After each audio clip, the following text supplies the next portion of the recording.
Hello everybody and welcome back to our channel.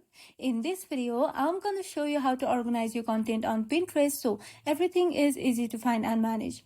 First of all, open the Pinterest app on your device and make sure you're logged into your account. Then tap on your profile picture at the bottom right corner to go to your profile.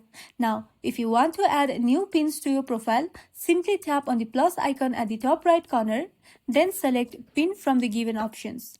Now, choose a photo or video from your library and follow the on-screen prompts to save it. Once you have your pins, it's a good idea to organize them into boards based on different topics or categories.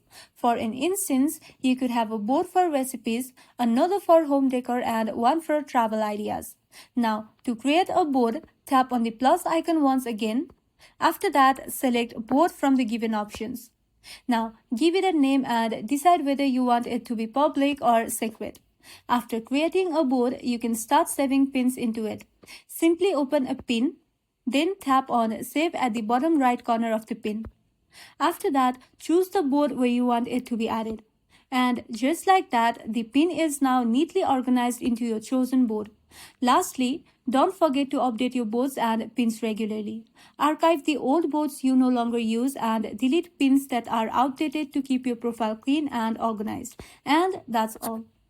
By adding pins and organizing them into boards, your Pinterest profile will stay neat and easy to navigate. If this video was helpful, don't forget to like and subscribe for more of these videos, and thank you for watching.